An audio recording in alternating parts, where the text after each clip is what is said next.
오늘 본문은 홍해 도하 사건을 기록을 하고 있습니다. 어, 우리가 이 홍해를 건넌 사건을 그냥 홍해 도하 사건이다 또는 뭐 도강 사건이다 뭐 이렇게 표현을 합니다.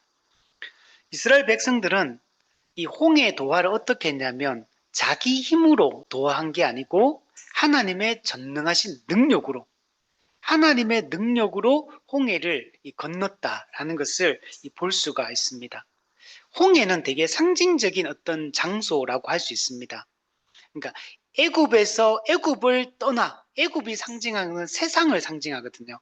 이 세상을 떠나 하나님 나라 가나안으로 향하는 첫 출발지고 이 애굽과 가나안 세상과 하나님 나라를 딱 어떻게 보면 딱 이게 끊는 딱 이것을 경계선의 역할을 하는 게 이 홍해라고 얘기를 할 수 있습니다.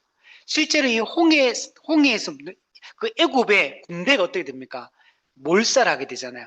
그래서 세속 세상이 하나님의 백성을 죽이려고 하고 그들을 죄의 종살이에서 놓아주지 않으려고 하는데 이 흐름을 끊는 결정적 사건. 그들이 애굽에서 완전히 탈출하게 되는 결정적 사건이 바로 이 홍해 도하 사건이다라고 얘기를 할 수 있습니다. 우리는 이 사건을 보면서 하나님이 지금 아브라함 언약을 성취해 가고 있다라는 것들을 볼 수 있습니다. 출애굽 자체가 이 구원 사건이잖아요. 홍해 도하 사건은 이 애굽을 철저하게 애굽과의 관계를 단절하고 끊는 카라트 자르는 역할을 하는 게 이 홍해를 건너는 사건이거든요. 그래서 세상과 단절하고, 그러니까 물론 영적인 우리로 따지면 영적으로 세상과 단절하고 하나님 나라에 속하여 하나님 나라 백성으로서 그 백성의 정체성에 걸맞는 새로운 삶을 시작하는 순간이 이 홍해를 넘는 사건이다라고 얘기를 할 수 있습니다. 그리고 이 모든 일들은 인간의 힘과 노력으로 이루어진 게 아닙니다. 전적인 하나님의 계획 가운데, 하나님의 주도하심 가운데, 하나님이 약속하신 것을 신실하게 성취하는 이 과정을 통해서 이 모든 구원 사역이 이루어지고 있다는 걸 우리에게 보여주고 있는 겁니다.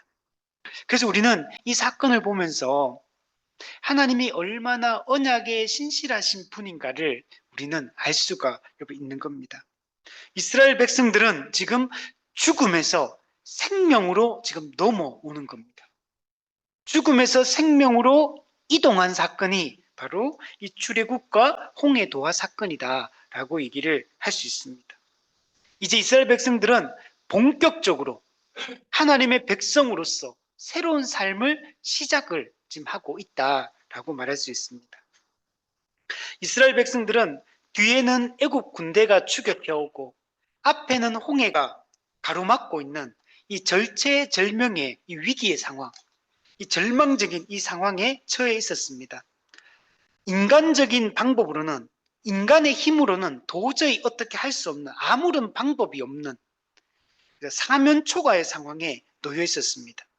그런데 오늘 우리가 본문을 살펴보면 하나님은 예상치 못한 방법으로 이스라엘 백성들이 이게 상상이나 했겠습니까? 물이 좌우에 벽이 되리라고 상상이나 했겠습니까? 하나님은 정말 놀라운 방법, 우리가 예상하지 못한 방법, 우리 인간의 경험으로는 도저히 생각해낼 수 없는 그런 방법으로 하나님이 지금 일하고 있다는 것들을 보게 되는 겁니다. 하나님이 역사하실 것을 믿는다 하더라도 이게 물 좌우에 물벽을 세워서 이렇게 할 거라고는 누가 생각이 나겠습니까? 근데 이스라엘 백성도 어땠습니까? 앞에 홍해를 보고 이 홍해를 어떻게 생각했습니까? 우리의 길을 가로막는 방해거리, 장애물이라고 생각했잖아요. 근데 이게 장애물이 아니고 오히려 이게 어떻게 보면 가나안을 완전히 탈출하고 애굽을 탈출하고 애굽을 몰살시키는 이 수단으로 도구로 오히려 이 물이 활용되고 있잖아요. 이 물이 우리의 문제거리라고 생각했고 이 홍해가 우리의 방해거리, 방해물이라고 생각했고 이 장애물이라고 생각했고, 이 홍해만 없으면 나는 얼마나 행복할까? 홍해만 없으면 내가 아무 문제가 없는데, 홍해만 없으면 나는 안전한데, 이렇게 생각했는데, 근데 이 홍해가 도리어 그 우리의 대적을, 우리의 원수를 물리치는 도구로 활용되고 있습니다. 얼마나 놀라운 겁니까? 문제거리라고 생각했던 그게 오히려 우리를 구원의 도구로 활용되고 있는 것을 우리는 보게 된다는 겁니다. 하나님은 이 놀라운 방법으로 이스라엘 백성들을 구원하셨고 또 자신의 위대한 능력을 온천하에 나타내시고 있는 걸 볼 수 있어요. 그래서 나중에 구약 성경을 쭉 보다 보면요, 후대에 보면 어떤 얘기 자꾸 하냐면 홍해 이야기를 자꾸 꺼냅니다. 출애굽 얘기 자꾸 꺼내고 홍해 도하했던 얘기도 꺼내고, 그리고 그 아모리와 바산과 옥을 물리쳤던 그 일도 꺼내고, 자꾸 반복적으로 과거를 회상하고 과거를 상기하면서 하나님의 역사를 기억할 때 자주 등장하는 그 사건이 이 홍해 도하 사건입니다. 이런 놀라운 일들이 일어나는 것들을 볼 수 있습니다. 이것을 통해 하나님이 정말 우리와 함께 한다는 그 약속을 진짜 신실하게 지키는구나. 하나님이 강한 손으로 내 백성을 구원하겠다고 말씀했던 그 일들을 실제로 실행하신다는 것들을, 그 실제적 증거가 이 홍해 도하 사건인 겁니다. 하나님은 인류 역사상 가장 극적인 방법으로 이 구원 이 사건을 실행하고 있는 것을 볼 수가 있습니다. 그렇지 않습니까? 성경에 보면 물론 구원 사건을 정말 많이 등장합니다. 그죠? 크고 작은 어떤 한 개인에게 한 민족을 구원하는 사건들이 많이 등장합니다. 그런데 이 홍해 도하 사건만큼 극적인 이런 사건이 있습니까? 이게 진짜 극적이거든요. 그래서 여러분 그 포스트라든지 영화 제목, 영화라든지 이런 인터넷에 가서 모세 뭐 이런 사건이 보면요, 항상 사진이 뭐로 등장합니까? 홍해 건너는 사건을 그림 그려놨어요. 보면 상징적인 사건인 거예요. 이게 그만큼 구원 사건에 있어서는 아주 이게 하나님이 우리를 구원한다는 그 의미를 전달하는데, 이 홍해 도하 사건만큼 큰 게 없는 거. 불가능한데 불가능을 가능케 한 하나님의 능력과 그 전능하심을 확연하게 드러낸 사건이 이 홍해 사건인 겁니다. 여러분, 그래서 제가 이 설교를 준비하면서 어떤 책을 보니까 이런 구절이 있더라고요. 인간의 한계가 드러나는 순간이 하나님의 역사가 시작되는 순간이다. 나의 한계가 완전히 드러나는 그 순간이, 그때가 하나님이 가장 강력하게 역사할 수 있는 그 순간이다. 제가 되게 도전이 되더라고요. 이걸 바울식으로 바뀌면, 그죠? 약한 데서 하나님의 강함이 드러난다. 그죠? 우리의 약함 가운데 하나님의 강함이 드러나게 되는 거죠. 우리가 강할 때 어떻습니까? 우리가 교만하고 내가 할 수 있다, 막 내 이성과 지식과 경험을 막 강조하면서 하나님 없어도 제 힘으로 제가 해보겠습니다, 막 이렇게 자신만만할 때 어떻습니까? 그러면은 실패하게 되는 거죠. 그 대표적인 인물이 누굽니까? 모세잖아요.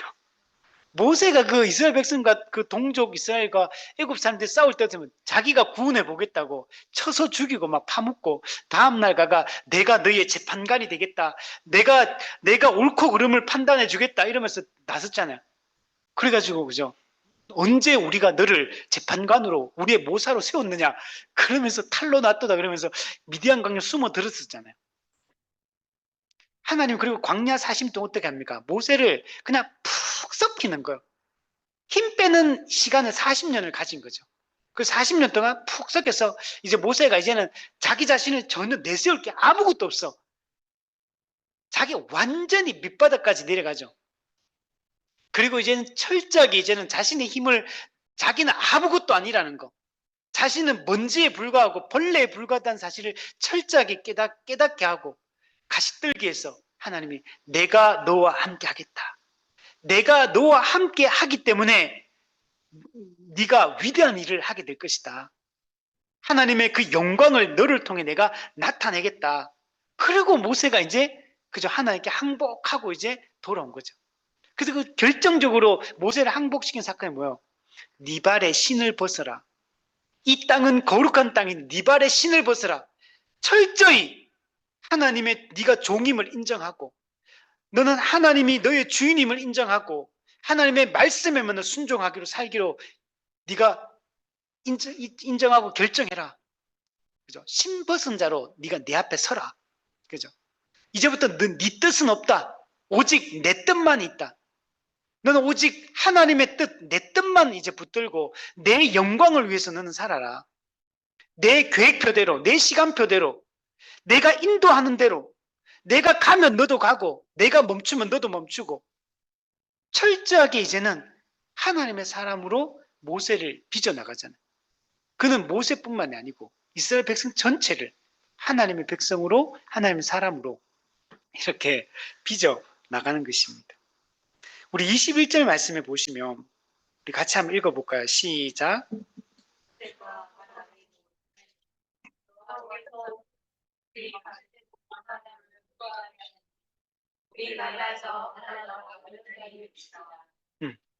우리 15절에 보시면 지난주에 너는 어찌하여 내게 부르짖느냐 이스라엘 자손에게 명령하여 앞으로 나아가게 하고 지팡이를 들고 손을 바다 위로 내밀어 그것이 갈라지게 하라.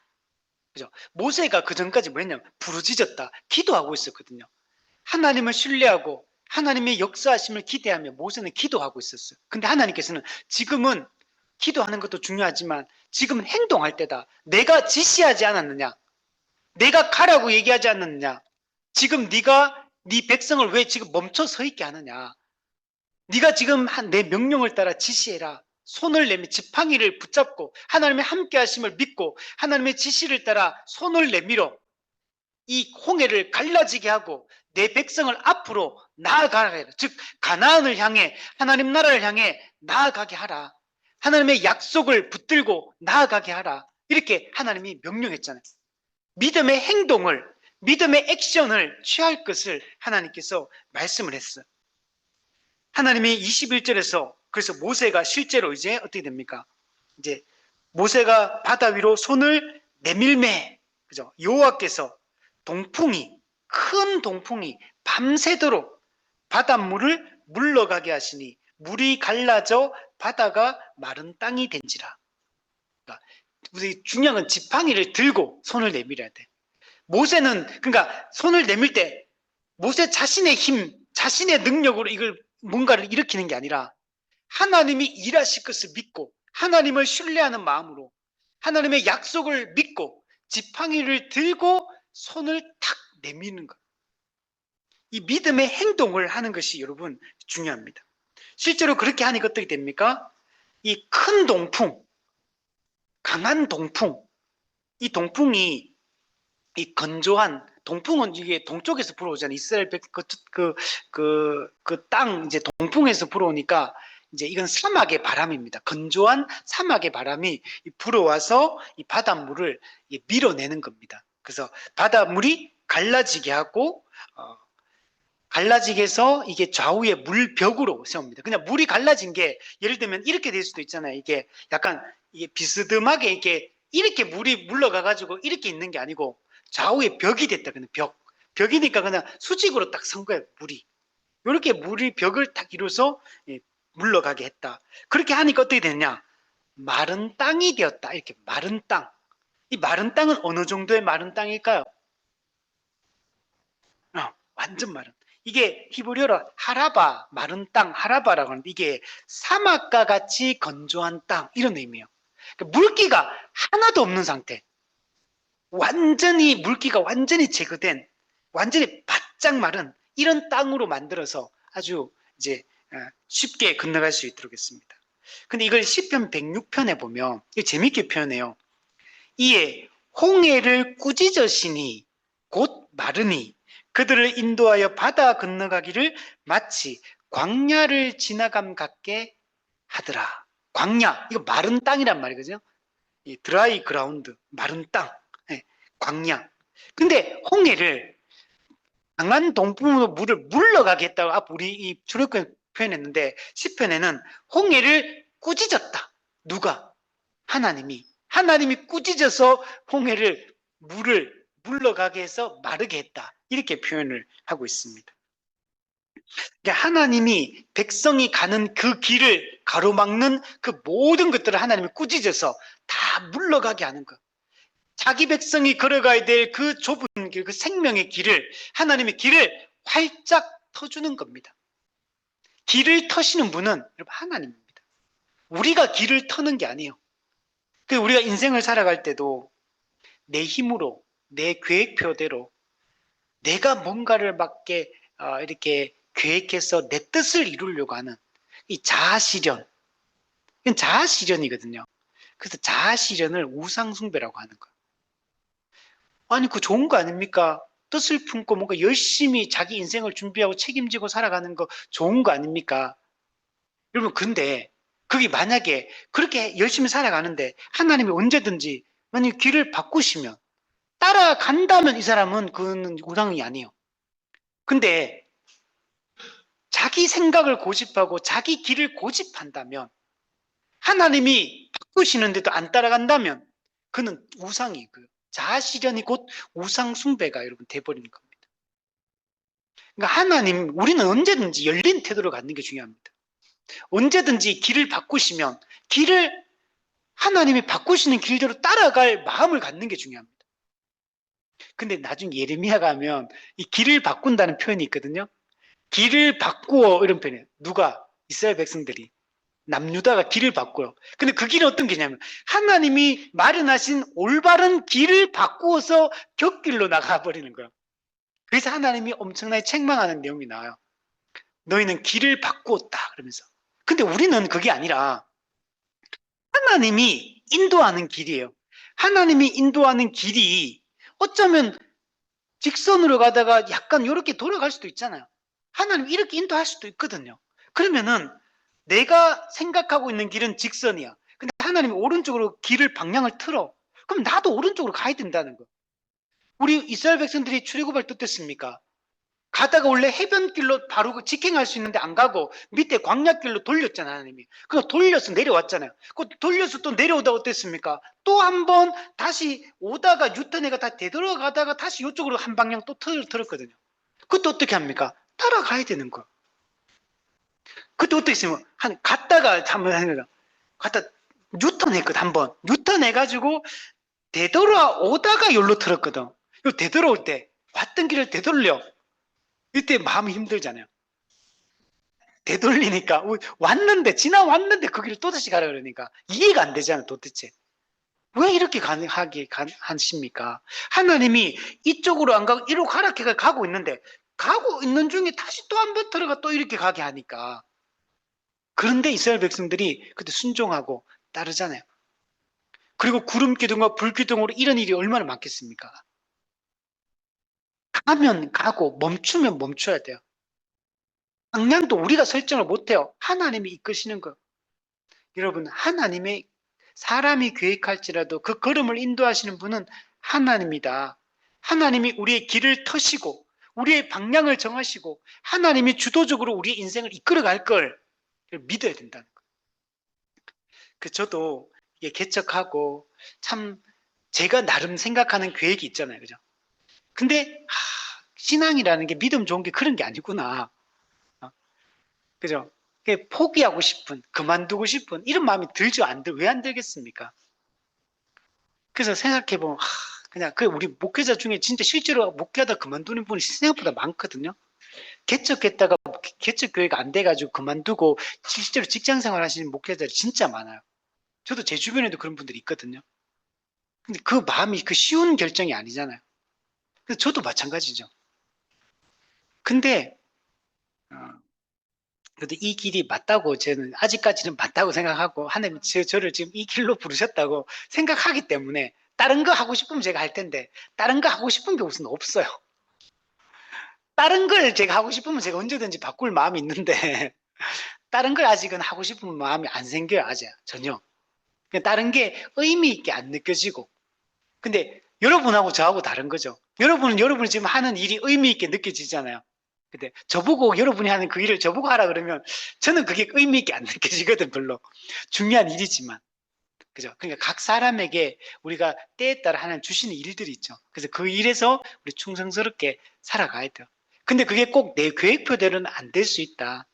그러면 하나님이 더디게 갈 수도 있고 방향을 좀 틀 수도 있고 그렇지만 우리가 그 길을 잘 따라가는 것이 우리에게 중요합니다. 그래서 여러분 모세가 하나님의 지시에 따라 행동을 하잖아요. 손을 내밀고 나아가요. 그러니까 어떻습니까? 자연 법칙을 초월하여 초자연적인 하나님의 능력이 나타나서 이 바닷물을 물러가게 하시는 겁니다. 하나님이 어떻게 우리 인생을 가로막고 있는 이 장애물들을 걷어내실지 우리는 몰라요. 지난번 얘기했지만 1, 2, 3만 있는 게 아니라 4, 5번, 6번으로 방법으로 물러가게 할 수 있잖아요. 우리 그걸 믿고 우리 나아가야 됩니다. 22절에 보면 이스라엘 자손이 바다 가운데 육지로 걸어갔다. 요 육지도 똑같아요. 육지도 마른 땅이란 뜻이요. 그래서 광야, 육지, 마른 땅 이게 다 똑같이 마른 땅이라고 이해를 하시면 됩니다. 그래서 이스라엘 백성들은 하나님이 물러가 계신 그 땅으로 아주 안전하게 그죠? 이 푹푹 빠지는 것도 아니잖아요. 그냥 안전하게 일반적인 길을 걸어가듯이 가볍게 쉽게 편안하게 이 길을 걸어가는 것을 볼 수 있습니다. 그리고 물은 좌우에 벽이 되었다 이렇게 하죠. 벽, 히브리어로 호마라고 하는데 호마 이 무슨 뜻이냐면 담이란 뜻이에요. 담이 되었다는 담. 그럼 담이라는 게 뭡니까? 담이 의미가 뭐예요? 경계, 예. 보호, 맞아. 보호라는 의미, 보호. 담은 보호해주는 역할을 하는 거거든요. 그러니까 일종의 경계선의 역할을 하는데 실제로는 그 경계선을 왜 세웁니까? 보호하려고 세우는 거거든요. 그래서 저도 이거 보면서 물이 좌우의 벽이 되었다. 우리 처음에는 이 물이라는 게 이스라엘 백성은 적대적으로 이해했잖아요. 물 때문에 우리 지금 죽게 생겼다. 원망하면서 애굽으로 나 돌아가는 게 좋지 않겠느냐. 매장지가 없어 끌고 와가 우리를 이렇게 고생시키느냐. 그냥 애굽에서 죽는 게 이 광야에서 죽는 것보다 낫겠다. 그냥 노예로 사는 게 이 광야에서 죽는 것보다 낫지 않냐. 이러면서 돌아가자고 막 했잖아요. 이스라엘 백성 입장에 홍해라는 거는 되게 부정적인 요인이었거든요. 근데 이게 지금 뭐 역할을 하냐면 담의 역할을 하는 거예요. 담. 이스라엘 백성을 보호하는 역할을 하고 있는 거예요. 오히려. 홍해 물이 우리의 걸림돌이 아니고 우리의 장애물이 아니고 우리를 위험하게 하는 요소가 아니고 이게 일종의 이스라엘 백성이 지나갈 때 이스라엘 백성을 그래서 제가 책을 찾아보니까 이게 감싸준다, 보호한다. 그래서 보호벽이다. 자기 하나님의 백성을 보호하는 보호벽의 역할을 하고 있고 담의 역할을 하고 있고 이걸 딱 우리를 안전하게 이렇게 탁 감싸주는 역할을 하고 있다는 거예요. 여러분 이 철로역정에 보면 재밌는 이런 장면이 있어요. 좁은 문을 딱 열고 통과하면 좁은 문이 좁은 길이 입구거든요. 좁은 길에 들어서려면 반드시 좁은 문을 통과해야 돼요. 좁은 문을 통과하면 십자가 언덕이 있습니다. 그 십자가 언덕이 이렇게 언덕으로 올라가요. 근데 거기 뭐가 있냐면 양쪽에 담이 딱 있어요. 이 담은 구원의 담이에요. 이름이 구원의 담이에요.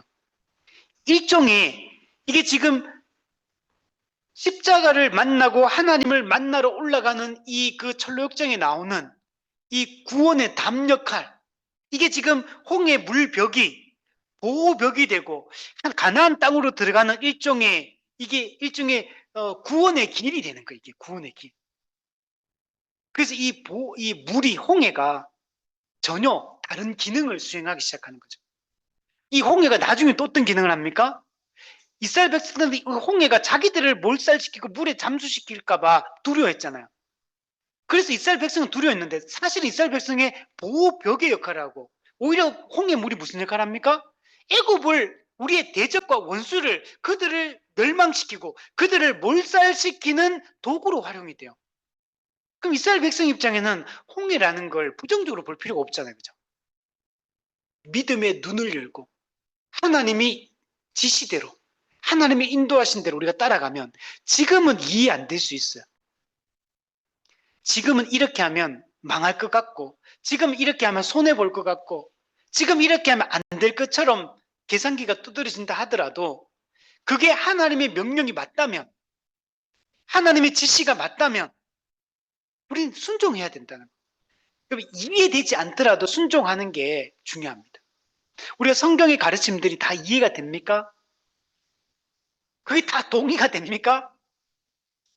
안 그럴 때가 많아요. 내 상황과는 너무 안 맞는 때가 많아요. 그런데 순종하면 그 길이 생명의 길인 거예요.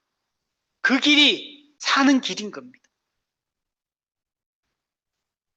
그래서 이거는 뭘 보여주냐면 이 좌우의 벽이 됐던 이거는 하나님의 완전한 보호를 이게 상징하고 있는 겁니다. 하나님은 자기 백성을 완벽하게 보호하시는 겁니다. 여러분 실제로 이스라엘 백성들 여기서 해를 입습니까? 뒤에는 애국 군대, 앞에는 홍해. 문제 있습니까? 백성들은 이게 문제거리라고 생각했지만 아무런 문제가 안 되잖아요. 오히려 하나님의 백성이 구원받는 구원의 길의 역할을 하잖아요. 아무 문제가 안 됩니다. 하나님의 완전한 보호하심을 상징하고 있는 겁니다. 요수아 24장 17절에 보면 이 사건을 이렇게 말해요. 우리 하나님 여호와께서 친히 우리 조상들을 인도하여 애굽 땅 종되었던 집에서 올라오게 하시고 우리 목전에서 목도하게 하는 거예요. 직접 눈으로 보게 하는 거예요. 큰 이적들을 행하시고 우리가 행한 모든 길과 우리가 지나온 모든 백성들 중에서 우리를 보호하셨음이며 애굽에 이 올라오게 한 이 모든 사건들을 하나님의 큰 이적과 능력으로 우리를 보호하는 사건이었다라고 얘기하는 거예요. 우리를 보호하셨다 하나님이 이렇게 말씀하고 있는 겁니다. 성경에 보면 이 사나운 물결 가운데서도 하나님이 우리를 보호하실 거라고 말씀해요. 우리 다니엘서 보면 다니엘의 세 친구 맹렬히 타는 풀무불 가운데서도 하나님이 자기 백성을 보호하시는 걸 볼 수 있어요. 우리 이번 주 수요일 날 이 말씀 설교했거든. 수요 예배 때. 여기 보면 어떤 내용이냐면 다니엘의 세 친구가 금신상에게 절을 안 했어. 그래가지고 풀무불에 집어넣어라 잡아왔어. 근데 풀무불은 평상시 7배로 뜨겁게 만들어. 그래가지고 그 바빌론 군사가 다니엘의 세 친구 사드락 메서 아벳느고를 꽁꽁 결박해가 묶어가지고 같이 데리고 가요. 근데 이게 풀무불이 너무 뜨거우니까 7배나 뜨거우니까 같이 데리고 가던 군사가 불타 죽어버려. 이 사람들 데리고 가다가 자기들은 불타가 죽어버려. 그 세 친구는 결박된 상태로 풀무불에 던져져요. 근데 느부갓네살이 깜짝 놀라. 그러면 3명을 집었는데 4명이 있어. 3명을 결박해가 집어넣는데 결박되지 아니한 4사람이 걸어 다니고 있어. 그 안에서. 깜짝 놀라. 근데 그 4번째 사람은 신들의 아들과 같도다. 이 4번째 이 사람은 누굴까요? 신들의 아들 그랬으니까 신의 아들 예수 그리스도. 성육신 하기 이전에 그리스도가 그 세 친구와 함께 있었던 거예요. 그들이 믿음으로 반응하고 행동했을 때 성육신 하신 그리스도가 자기 백성과 함께 하셔서 그들을 보호해주고 있다는 걸 보여주는 거예요. 여러분 세상은 우리를 결박해요. 결박해가지고 우리를 죽이려고 해. 근데 하나님 어떠냐? 결박을 풀어버리시는 거예요. 하나님은 그 풀무불 7배나 뜨거운 풀무불 그냥 바빌론 군사가 데리고 가다가 너무 뜨거워 불타서 죽어버렸는데 그들은 그 불 가운데 직접 집어넣어 버렸잖아요. 그런데도 불타 죽지 않는 거. 예전에 북한 탈북자가 여성 탈북자인데 북한의 아오지 탄광 같은 데 있잖아요. 정치범수용소. 여기에 이 사람이 잡혀갔어요. 처음에 잡혀가 그 북한 장교였다가 잡혀갔어. 잡혀갔는데 가니까 거기가 탄광인데 이제 용광로에서 작업하는 이제 그런 곳이다 하더라고요. 근데 갔는데 사람들이 전부 다 허리가 좀 이렇게 있다는 전부 사람이 완전히 노인처럼 있잖아요. 빼빼 머리털이 다 빠지고 이 빼빼 말랐는데 온통 그 막 옷도 막 그냥 막 빵꾸가 팍 나 있고 이렇게 했는데 완전 사람이 깜짝 사람 몰골이 아닌가. 용광로 앞에서 일을 하다 보니까 사람이 녹은 거야. 머리도 다 없어지고 온몸이 근데 그렇게 있는데 이 사람들 누구냐면 예수쟁이들인 거야. 예수 믿다가 잡혀온 사람들이 이 사람들이. 이 사람은 예수 안 믿었는데 가가지고 이 사람들 만나면서 깜짝 놀라가지고 도대체 이 사람 뭐냐? 도대체 사람이 아닌가? 우리 뭐 생각, 그 반지의 제왕 골룸 있잖아요. 골룸. 골룸 생각하면 돼. 그런 모습인가? 그런데 나중에 알고 보니까 이 사람들이 예수 믿는 것 때문에 잡혀온 사람들이, 이 사람들이. 근데 그 믿음을 지키는 그런 얘기를 하더라고요. 자, 우리 밑에 보면, 그래서 하나님은 사나운 물결 가운데서도, 이 뜨거운 풀무불 가운데서도 머리털 하나조차 상하지 않게 하는 분이에요. 마태복음 10장 28절 29절, 몸은 죽여도 영혼은 능히 죽이지 못하는 자들을 두려워하지 말고 오직 몸과 영혼을 능히 지옥에 멸하실 수 있는 이를 두려워하라. 참새 2마리가 한 앗서리에 팔리지 않느냐? 그러나 너희 아버지께서 허락하지 아니하시면 그 하나도 땅에 떨어지지 아니하느니라. 여러분, 하나님은 사나운 물결 가운데서도, 뜨거운 풀무불 가운데서도, 어떤 상황에서도 자기 백성을 지키고 보호하시는 분이라. 그 하나님이 허락하지 않으면 그 하나도 땅에 떨어지는 법이 없다고 말씀을 하고 있는 겁니다. 여러분, 이 홍해 물을 통과하는 것은 구원론적으로 보면 여러분 죄에서 해방되는 걸 보여주고 있는 겁니다. 이 구원을 상징하고 있는 겁니다. 그래서 이 물을 통과하는 것은 세례의 의미가 있어요. 세례. 세례가 뭡니까? 이 죽음에서 우리가 생명으로 거듭나는 걸 상징하고 있잖아요. 우리가 예수 그리스도 안에서 그리스도를 믿음으로 우리가 그와 함께 죽고 그리스도와 함께 우리가 다시 살아나는 걸 상징하고 있는 것. 우리가 새 사람이 되었다는 걸 상징하는 이 세례 사건이거든요. 그래서 물을 통과하는 거. 이거는 나중에 요단강을 물을 통과하는 것도 그렇고 홍해를 통과하는 것도 그렇고 이것은 이 구원의 이 사건이 이러면 되는 겁니다.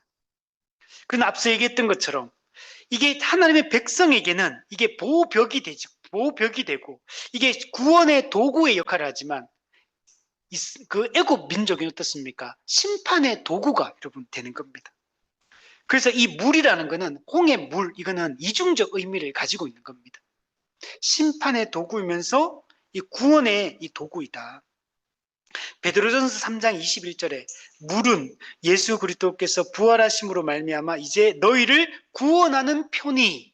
네, 홍해 도화 사건은 우리를 구원하는 표의 역할을 하고 있는 겁니다. 곧 세례라. 이는 육체의 더러운 것을 제하여 버림이 아니요 하나님을 향한 선한 양심의 간구니라. 무슨 말이냐면 우리 육체적으로 깨끗하게 하는 이 사건이 아니고 영적으로 우리를 죄로부터 우리를 구원하는 사건이다 라고 얘기를 하고 있는 겁니다. 우리 23절에 보세요. 하나님이 자기 백성을 이렇게 놀라운 방법으로 구원하시지만 하나님이 애굽 사람을 어떻게 합니까? 23절. 애굽 사람들과 바로의 말들, 병거들과 그 마병들이 다 그 뒤를 추격하여 바다 가운데로 들어오는지라. 애굽 사람들이 보니까 바다가 말라 있어. 근데 이 사람들 처음에는 두려웠을 거야. 저 물이 언제든지 덮칠 수 있잖아요. 원래 이 에너지는 항상 제가 이거 정확한지 모르겠는데 에너지 보존의 법칙인가? 하여튼 뭐 있잖아요, 그죠? 하나는 물이 이렇게 움직이게 돼 있어. 이게 설명 못 하겠는데 어쨌든 간에 물이 이렇게 펼쳐져서 다시 이게 합치잖아. 이게 합치려고 하는 성질을 가지고 있거든요. 근데 그런 거예요. 물이 분명히 벽이 되는 거 보고 나서 이스라엘 백성 통과를 하는 거 보고 근데 우리 따라 들어갔다가 물이 합쳐지면 어떡해? 우리 다 죽는데 이런 고민을 처음에는 했을까? 제 생각에는. 그런데 물이 안 합쳐지네? 괜찮네? 그러면서 따라 들어가. 사실은 이게 불가능한 일이 일어났잖아. 이게 기적이 일어나고 있잖아요. 지금 초자연적인 일이 일어나고 있잖아요. 근데 사실 10가지 재앙을 통해 하나님이 이전에도 초자연적인 역사를 애굽에서 10가지 재앙을 하는 거 봤잖아. 그러면 이 사건이 하나님의 능력이 나타나서 일을 하고 있다는 거 이스라엘 애굽 사람들이 생각을 해야 되거든요, 사실은. 근데 교만한 거야. 악하기 때문에, 악독하기 때문에 그걸 무시해 버리는 거예요. 그래서 그냥 따라 들어가는 겁니다. 그래서 어떡합니까? 바다 가운데 들어가 가지고 이스라엘 백성들을 추격해서 병거를 타고 따라가니까 마른 땅이니까 얼마나 빠른 속도로 막 달려왔겠습니까? 이 추격해 들어오는 건 이 애굽 사람들의 이 교만함, 악독함, 그리고 무모함 이걸 보여주고 있는 겁니다. 여러분, 이스라엘 백성들이 지금 홍해에 들어서는 거, 이스라엘 백성들도 두려웠겠죠, 당연히. 조금 전까지 막 원망하고 막 두려워 떨었잖아요. 근데 물벽이 되는 거 보고 모세가 이건 하나님의 역사고 하나님 우리를 보호한다고 말씀하셨다. 그러니까 믿음으로 우리 가자. 이렇게 모세가 설득했겠죠. 그러니까 이스라엘 백성들이 또 10가지 재앙 때 하나님 역사를 기억하면서 또 하나님을 신뢰하는 마음으로 모세를 신뢰하는 마음으로 따라 들어가는 거예요. 이거는 하나님의 약속을 신뢰하고 하나님의 그 지시에 순종해서 들어가는 어떤 일종의 믿음의 행동이잖아요. 이스라엘 백성 입장에서는. 근데 애굽 사람들의 입장에서는 이건 믿음의 행동이 아니에요. 뭐에 근거한 겁니까? 그건 탐욕에 근거한 거예요. 탐욕. 이들을 놓아줄 수 없다. 이들은 우리의 이익의 수단이잖아요. 우리의 장사의 수단이잖아요. 이스라엘 백성들은. 당시에 노예라는 것은 우리의 이익과 직결되어 있는 존재들이거든요. 그러니까 탐욕에 근거해서 무모한 행동을 사실 지금 하고 있는 겁니다. 사람들은 탐욕이 딱 생기면 선을 넘어가거든. 딱 멈출 줄을 몰라. 이게 막 불나방처럼 막 이게 죽는 곳인지도 모르고 막 달려가는 게 이 죄인들의 특징이잖아요. 그래서 죄를 멈추지를 못해요. 근데 계속 달려가는 겁니다. 이것도 책에 보니까 근데 이런 무모한 행동일 뿐만 아니고 사실 더 큰 거는 뭐냐면 하나님을 시험하는 행동이에요. 이 행동이. 하나님의 시험에. 우리 10가지 재앙 때도 보세요. 처음에 이렇게 하나님이 할 거라고 예고 딱 하면 바울가 그래 무섭다. 우리가 보내줄게 이렇게 했습니까? 하루의 시간을 두고 항상 일하잖아요. 그걸 보면서 진짜 이 바로는 진짜 일어날까? 이 정말 진짜 저 말대로 될까? 실행될까? 이런 막 생각하잖아요. 그런 게 전부 다 하나님을 시험하는 행동들이거든. 마찬가지로 이것도 하나님을 시험하는 행동을 하고 있는 겁니다. 그래서 히브리서 11장 29절에 보면 이스라엘 백성들이 홍해를 육지같이 걷는 건 믿음의 행동이라고 표현해요. 이렇게 말합니다.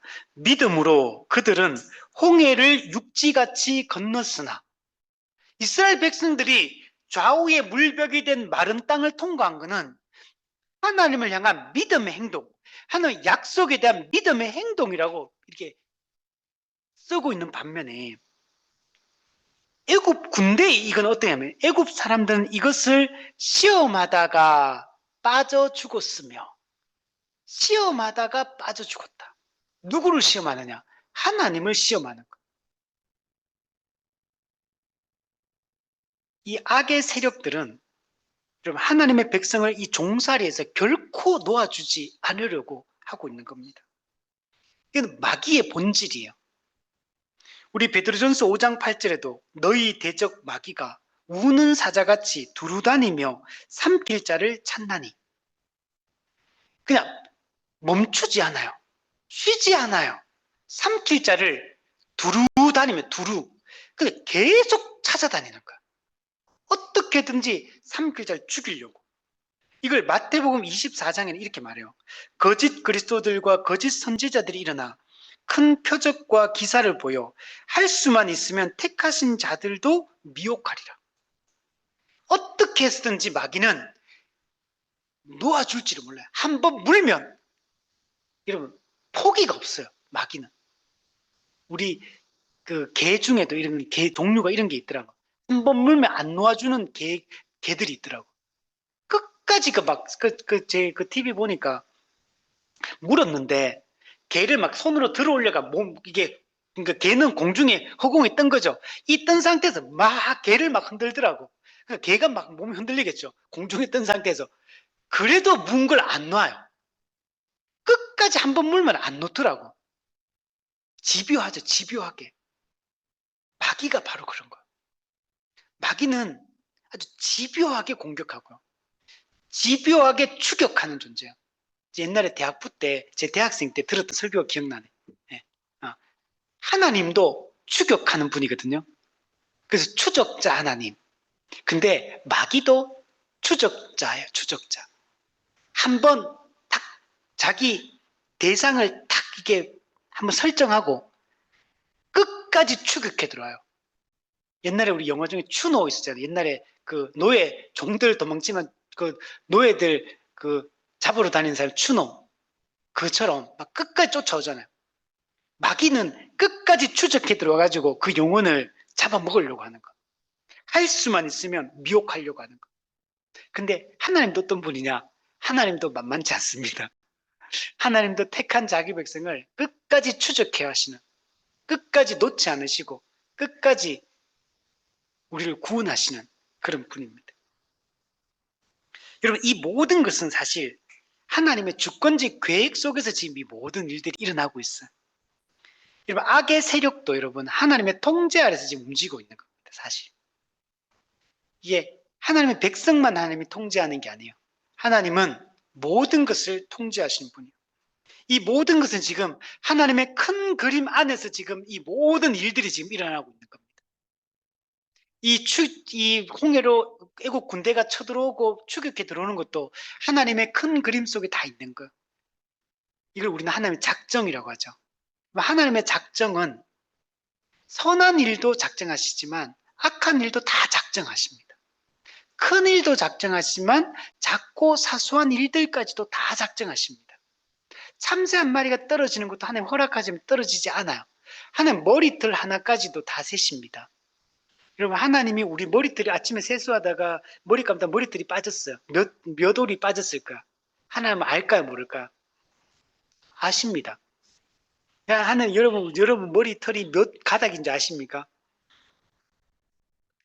하나님은 아십니다. 하나님 머리털까지 세신 바 되었다 그랬잖아요. 그렇잖아. 하나님 저기 해운대 모래알 다 몇 달인지 아십니까? 하나님 모래알도 다 아신다 했거든. 그죠? 하나님은 다 알고 계십니다. 하나님의 허락이 없으면 하나님의 뜻 가운데 하나님의 큰 그림 안에서 모든 것은 지금 움직이고 있어요. 하나님의 통제를 벗어나서 하나님의 계획을 벗어나서 하나님의 눈을 벗어나서 일어나는 일은 없어요. 물론 우리는 이해되지 않을 때가 많아요. 하나님 왜 이런 일들까지도 허락하십니까? 왜 이런 일이 일어나는 걸 허용하십니까? 라고 생각될 때는 있어요. 그러나 그조차도 하나님의 뜻 가운데 있다. 하나님의 선한 계획 가운데 하나님이 결국은 선을 이루실 거라는 걸 우리가 믿는 게 중요합니다. 그래서 이스라엘 백성들이 뒤에는 애국 군대, 앞에는 홍해가 있을 때 원망하면 안 되는 거예요, 여러분. 우리도 사면초가의 상황에 놓을 때 원망하면 안 되는 겁니다. 하나님, 이 정도 이 상황에서는 제가 원망할 만하지 않습니까? 지금 제 인생이 지금 이렇게 꼬였는데 이 정도 되면 제가 하나님 원망해도 되지 않습니까? 그런 것도 없다는 것. 다 하나님의 뜻 안에 있다는 걸 우리가 믿고 어떤 상황에서도 하나님이 역사를 기대하고 우리가 나아가야 됩니다. 우리 24절 25절에 보면 새벽에 여호와께서 불과 구름 기둥 가운데 애국 군대를 보시고 애국 군대를 어지럽게 하시며 그들의 병거 바퀴를 벗겨서 달리기가 어렵게 하시니 애국 사람들이 이스라엘 앞에서 우리가 도망하자 여호와가 그들을 위해 싸워 애국 사람들을 치는도다. 새벽에, 이 새벽은 히브리식에서는 이게 1경, 2경, 3경이 히브리는 있거든요. 밤을 3경으로 나눠요. 그 중에서 이 3경은 언제, 새벽 2시부터 동틀 때까지, 즉 한 6시까지, 2시부터 한 6시까지가 이 3경에 해당합니다. 근데 이때 지금 길을 걸어가고 있는 거예요, 지금. 지금 밤새도록 지금 이거 바닷물을 지금 걸어서 건너가고 있는 상황인 거예요, 지금. 애국 군대는 지금 밤에 새벽에 지금 추격해 오고 있는 거고, 어떻게 추격했는지 몰라. 지금 등불 막 들고 갔겠죠. 그다음 후레쉬는 없으니까 이때는. 그죠? 등불 들고 이제 걸어가고 있는 거야. 이제 등불 없죠. 구름 기둥이 있네. 불기둥. 불기둥 가운데 이스라엘 백성들은 따라가고 있는 거죠. 근데 이 반대편에 어떻습니까? 기둥이 없어요. 그들은 아마 등불 들고 쫓아왔겠죠. 그죠? 자, 그래서 이제 막 쫓아오고 있는데 어떻게 새벽에 하나님께서 구름 기둥과 불 기둥 가운데 애국 군대를 보셨다. 쫓아오는 걸 하나님이 먼저 보십니다. 보시고 어떻게 합니까? 이제 막 이스라엘 백성 아주 가까이 접근해 왔는 것 같아요. 새벽에. 그래서 하나님께서 애국 군대를 어떻게 합니까? 어지럽게 하시며 혼란스럽게 하시며 그리고 또 뭐냐면 병거 바퀴를 벗겨요.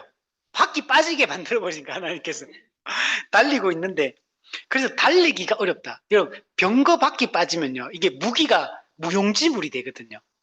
가장 강력한 그 당시 무기가 병거거든요. 근데 이게 이제 아무런 소용이 여러분 없게 된 겁니다. 그리고 여기서 하나님 뭐라고 말씀하냐면 애굽 군대를 보셨다 이렇게 표현하는데 수식어가 붙어 있어요. 구름과 불과 구름 기둥 가운데서 이 애굽 군대를 보셨다 이렇게 표현해요. 이 말을 굳이 쓸 필요 없잖아. 그냥 애굽 군대를 하나님 보셨다. 그리고 어지럽게 하셨다. 이렇게 표현하면 되잖아요. 근데 왜 굳이 여기서 구름 기둥과 불 기둥 가운데서 보셨다. 이렇게 표현할까? 구름 기둥과 불 기둥이 뭘 상징합니까? 함께 하심. 하나님 임재를 상징하고 있어요. 전에도 너희와 함께 했고 지금 이 순간에도 내가 너희와 함께 하고 있다. 그리고 앞으로도 너희와 함께 할 것이다. 라는 이 얘기를 이스라엘 백성들에게 지금 전하고 있는 겁니다. 그리고 지금 홍해를 도하는 이 사건, 이 일을 지금 누가 하고 있다는 거?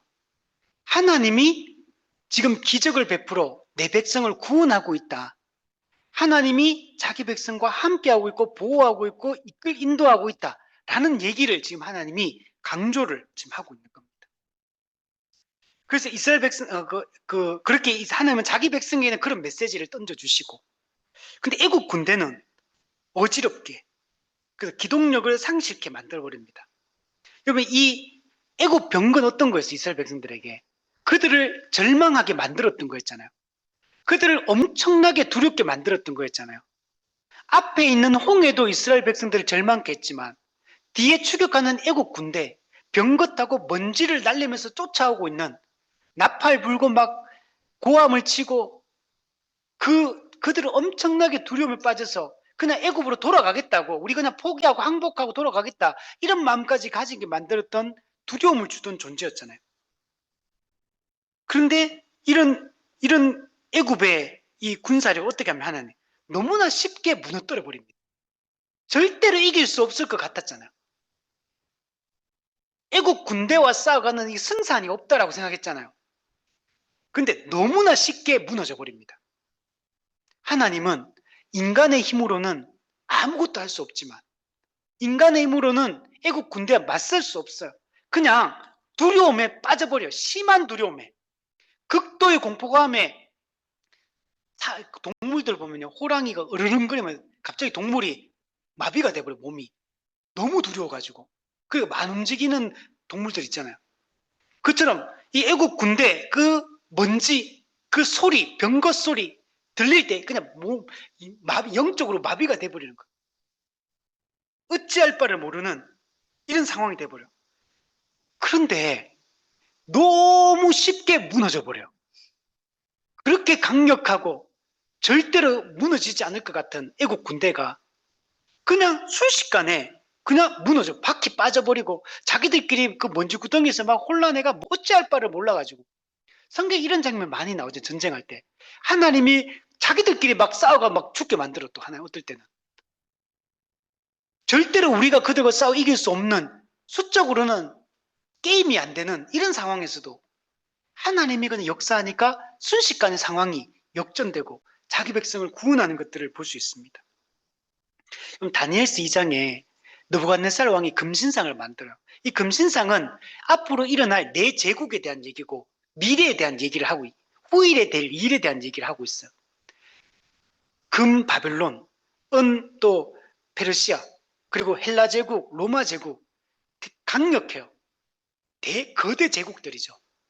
근데 이거에 손대지 않은 돌, 하늘로부터 하나님이 만든 돌에 의해서 사람의 손이 안 묻으니 하나님으로부터 온 돌인 거. 이 뜨인 돌이 날아와가지고 금신상을 쳤는데 한 방에 그냥 왕창 무너져 버려. 거대하고 화려하고 아주 강해 보이거든요. 이 쇠로 돼 있고 발이 쇠로 돼 있거든요. 한쪽은 근데 센데 한쪽은 진흙으로 돼 있어. 엄청 강한 것 같아요. 근데 엄청 약해. 이게 세상의 본질이요. 마귀는 엄청 강한 것 같잖아요. 마귀는 엄청 약해요. 예수 앞에서. 우리가 믿음을 가지면 우리 존재를 보면 너무 약한 존재 같아. 우리가 믿음을 딱 갖는 순간 우리도 엄청 강한 존재가 됩니다. 우리의 대장 예수 그리스도, 그분이 우리와 함께하기 때문에 그렇습니다. 여러분, 이거는 출애굽기 14장 13절 14절 한번 보세요. 13절 14절. 이 말씀의 성취입니다. 너희는 두려워하지 말고 가만히 있어서 여호와께서 오늘 너희를 위하여 행하시는 구원을 보라. 너희가 오늘 본 애굽 사람을 영원히 다시 보지 아니하리라. 여호와께서 너희를 위하여 싸우시리니 너희는 가만히 있을지니라. 진짜 가만히 있었잖아요. 아무것도 안 하고. 그 믿음으로 그냥 들어간 거예요. 사실 그 홍해 물로 들어가는 그 자체가 믿음 행동이거든요. 근데 하나님을 신뢰하고 믿음으로 딱 행동했을 때, 모세가 지팡이를 내밀었을 때 놀라운 일이 일어나는 거예요. 하나님이 역사하시는 거예요. 그래서 지난번에 이제 가만히 있는 것은 아무것도 안 하는 게 아니고 가장 적극적으로 하나님을 신뢰하는 행동이다. 그러니까 애굽 사람은 어떻습니까? 이스라엘 앞에서 우리가 도망하자. 얼마나 그 이스라엘 그 애국 군대는 그 철병거 600성 그리고 일반 병거 마병 기병 막 쫓아왔잖아요. 우리가 가면 이길 수 있다, 우리 잡아놓을 수 있다, 이런 확신을 가지고 쫓아왔거든요. 근데 지금 어땠습니까? 이스라엘 백성이 그토록 두려워하던 그 애국 군대가 오히려 자기들이 무서워가 도망치고 있잖아요. 지금 도망하자. 왜 도망합니까? 하나님이 여호와가 그들을 위해 싸우신다. 하나님이 지금 싸우고 있다. 그들의 신이, 이스라엘의 신이 지금 싸우고 있고 그들이 지금 우리를 치고 있다. 치는 도다. 애굽 이스라엘 사람도 아무것도 안 없어. 건너가기만 했어. 근데 애굽 군대를 치는 거는 하나님이 지금 치고 있다고 이들이 받아들이고 있죠. 여러분, 이 전쟁은 여호와의 전쟁인 겁니다. 이스라엘 백성의 전쟁이 아니고 우리의 전쟁이 아니에요. 이건 하나님의 전쟁이에요. 하나님이 하나님의 전쟁을 직접 지금 수행을 하고 있는 겁니다. 하나님이 주도하는 전쟁이고 하나님이 주된 하나님의 능력에 그 승패가 달려있는 겁니다. 하나님은 전쟁의 주관자이십니다. 하나님은 인간의 이 교만함을, 이 악독함을 한 방에 그냥 무너뜨리는 이런 분이심을 우리가 믿어야 됩니다. 여러분, 요한계시록에 보면 큰 성 바벨론이 무너졌다. 어떻게 무너졌다 그랬습니까? 1시간에 망하였도다. 1시간, 순식간에 망한다는 얘기를 하는 거예요. 근데 그 큰 성 바벨론을 묘사하는 설명들은 어떠냐면 크고 화려하고 부유하고 부강하고, 그래서 절대로 이 큰 성 바벨론이 무너질 것 같지 않았던 성이에요. 여기서 보면 뭐 무역하는 얘기가 나오거든요. 돈을 엄청나게 끌어모아가지고 엄청나게 이 세상이 부강해져요. 그런데 1시간에 순식간에 망해버려요. 여러분, 세상은 그렇게 지금 이 세상이 강하잖아요. 화려하잖아요. 세상 사람들도 돈 있는 사람들도 다 강해 보이잖아요. 지식이 있고 지혜가 있고 능력 있는 사람들 보세요. 돈이 돈을 벌고, 그죠? 돈 있는 사람이 다 그 좋은 자리를 다 차지해요. 옛날에는 자수성가가 된다고 했지만 요즘 자수성가가 안 된다 그러잖아요. 요즘 돈 있는 사람이 자기 자식을 또 돈 있는데 돈을 통해서 자기 자식을 좋은 학교에, 좋은 선생님에, 좋은 과외에, 좋은 것을 다 간다 그러잖아요. 그게 도저히 우리가 이 땅에 살 수 없을 것 같이 느껴진다는 겁니다.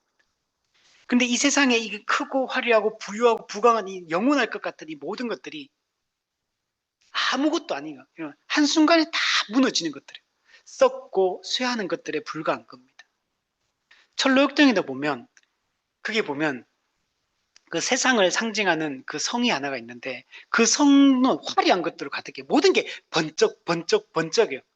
모든 게 아름답고 매력적이고 번쩍이고 사람의 인간의 욕망을 채워줘서 기쁘게 하는 이런 것들로만 그 물건이 가득 차 있는 허영의 도시. 근데 그 모든 것들이 한순간에 다 무너지는 것들이에요. 우리는 여러분 헛된 것들, 허영을 쫓아서 우리는 살아가지 말고 영원한 가치를 발견하고 그걸 붙들고 우리는 살아가야 됩니다. 우리 26절에 보세요. 근데 여호와께서 손을 내밀어 물이 다시 합쳐지게 하고, 그러니까 그 어떻게 됩니까? 애국 군대가 완전히 몰살을 당해버립니다. 이것은 뭐냐면 하나님의 공의로운 심판을 여러분 보여주고 있는 겁니다. 하나님은 이런 공의로운 분이에요. 하나님의 그 공의가 시행되지 않는 것 같아도 하나님의 때에 하나님의 공의는 반드시 시행된다는 걸 믿어야 돼요. 이것은 나중에 최후 심판에 대한 여러분 예시입니다. 27절에 보세요. 모세가 손을 내밀매 새벽이 되어 바다의 힘이 회복되고 애굽 사람 물을 거슬러 도망하지만 여호와께서 그들을 엎어버립니다.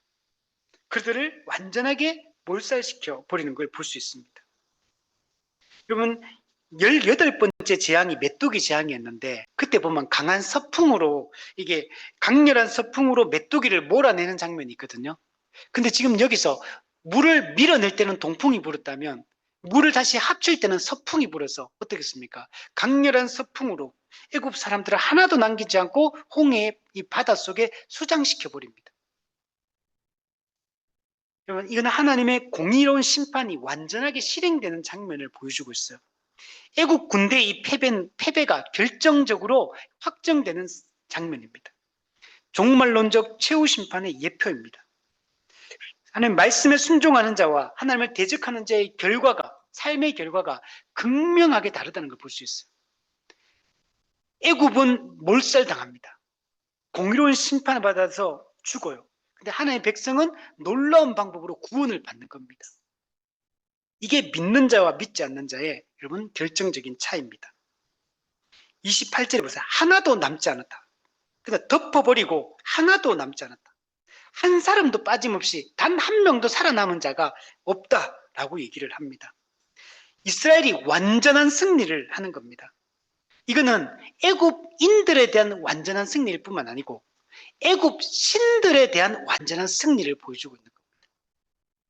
시편 106편에 보면 그들의 대적들은 물로 덮어심에 그들 중에서 하나도 살아남지 못했다. 하나도. 하나님의 심판은 완전한 거예요. 완벽한 심판이 이루어지는 겁니다. 어느 한 명이라도 하나님의 심판에 하나님의 그 소나기에서 벗어날 수 있는 존재는 아무도 없습니다.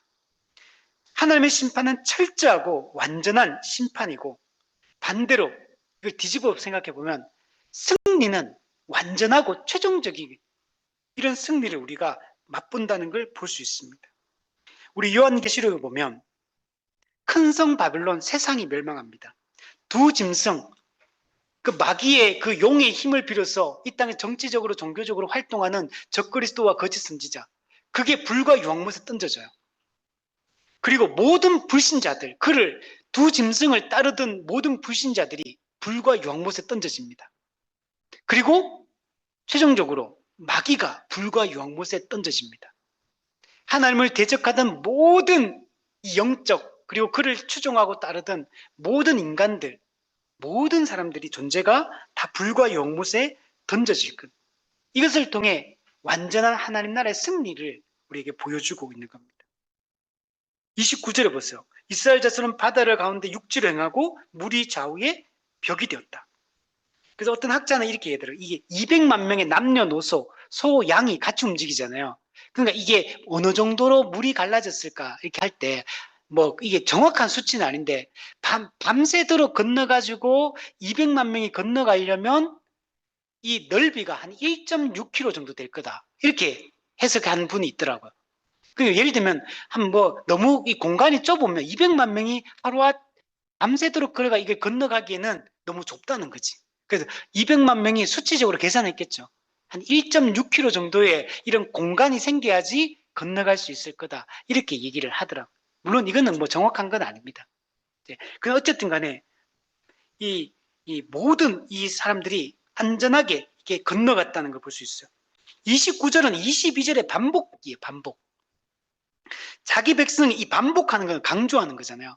하나님이 자기 백성을 완전하게 보호하고 완벽하게 구원한다는 걸 강조하기 위해서 이 변함없이 하나님이 신실하게 자기 백성을 보호하고 있다는 사실을 보여주고 있는 겁니다.